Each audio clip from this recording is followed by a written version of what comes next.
very much. Hello, good afternoon. Welcome to the IFEX 2016. It is the 12th edition of International Exhibition on Foundry Technology, Equipment, Supplies and Services, and the 7th edition of Casting India Expo, an exhibition for casting happening right here at the Codicea Trade Fair Complex in Coimbatore, which is situated in southern part of India. We have with us our special guest today at the Forace Polymer stall. He is Dr. Nityanandan Devraj, and he is the head of foundry for Larsen and Toubro. Let's talk to him. Hello, Mr. Devraj, how are you doing today? Hello, good afternoon. Doing great. All right. Yeah. Have you visited the other stalls today? Yes, we did. Okay. The last 2 days I've been taking a look around. Okay.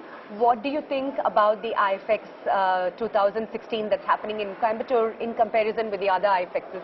I'm sure it is a witness to all of us actually. All of us have been hearing only about recessions. The kind of turnout what you're seeing here, does it anyway give a clue that there is a recession? I don't think there is a recession. Doesn't. You're so right. Yeah, I've been hearing that just by interviewing people. I've been hearing about this recession, and they said, like every other industry, foundry industry also goes through its ups and downs. And I'm like, I see a lot of people. It certainly is busy, and today is the last day, and we still see milling crowd. And I was jokingly telling somebody that everybody that is walking in here looks like IT professionals. I mean, I'm not saying IT is better than this or that, but I'm just getting a feeling that we are at Infosys or some other gathering, you know, where IT professionals are coming. But yeah, it is great to have you here. Tell us a little bit about your organization, sir, and what do you do? I work for Larsen and Toubro. For Larsen and Toubro, this was a strategic initiative to get into the foundry business. Okay. We went into the foundry business to take care of the segments which hitherto were not catered to by the conventional foundries available in the country. Okay. We are in the top 20 foundries in the world. Oh, wow. We are amongst the market leaders, if you say, around the world. Wonderful. I mean, in India we work together. There are very few foundries which are in the segment what we work for. Okay. And it's a niche segment, if I can say that. Okay. We do have competition from China due to the capacity which is available there, unutilized capacity. But I'm sure it's a small blip in our progress towards growth. Okay. Modi's Make in India initiative, I'm sure will augur well for foundries. We are only going through the transition phase. Any changeover will take its own time. Probably 24 months is too short. We should look at 2017 as one of the finest years for us. That is when investments start flowing in. And I'm sure it's going to offer a tremendous potential for youngsters to come in. If what you say is true, if you realize that the people come here look like IT professionals coming in, we have done our job. Yes, I think so. We are sold out that way. Yeah. This is the very purpose of this exhibition is to attract the next generation people in the foundry industry, which is the mother of all industries. Exactly. Very important, because without castings, can you imagine a product? No. Apple, both your bottom and the top is casting. I know. It could be a non-porous casting, but it's a casting still. Yes, it is. And if you people don't get people to work in that industry, how can you have such a sophisticated instrument? True, very true, very well said. People should recognize, of course, there is a balance which has to happen. Right. Which is what in the last 2 years I've been trying to achieve after I became Vice Chairman of the Southern Region of IIF. And in the last 1 year I've been Chairman of Southern Region.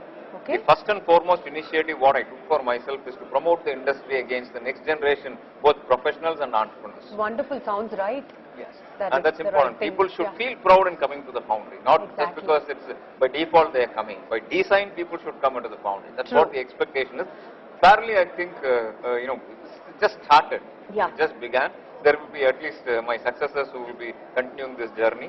Yeah. And by and large, of course, if the objective of Make in India is to be achieved, foundries, I'm sure you would have heard this many times, 3 times it should grow.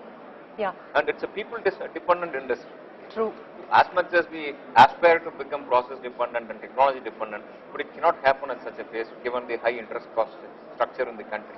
Right, right. It's always a compromise between employee cost and the investment capital. Yeah. Employee cost, even at our level, we feel is safe. You can scale up and scale down depending upon the businesses. But whereas once you invest in capital, it becomes a sunk cost. Right. So I'm sure government will look into it today. If I really can quote, the real competition is from China. Okay. Because the industry what I cater to, the castings are inspected by the customer and accepted. Right. And they come in a highly subsidized format. Oh, okay. In fact, in the last 3 years, we have been fighting for a case with the government. Government supported us very well. But the entire finance ministry, DGAD, Director General of, I think its duties, DGAD. Okay. They have been supporting us very vehemently. Last 2 years we fought the case, and very recently they have given a judgment imposing anti-subsidy, first of its kind in the country. Wow. Okay. Nobody hitherto in the world has heard something called anti-subsidy. People have spoken about anti-dumping duty, but not anti-subsidy. What is this? Can you explain it for the benefit of our viewers? So we have been studying the Chinese industry for long. It all started in one of the exhibitions much similar to this in Europe. When we traveled, we tried to offer a Chinese customer, openly saying him that whatever price it's costing you in China, I will give 10% less, landed in China. Okay. The reply that was given to us is, no, we have enough capacity and capability in China, we don't want to import castings. Oh, okay. But unfortunately, in India, most of the purchases are driven by rupees and price. So that culture has to change if the foundry industry has to really grow to the next level.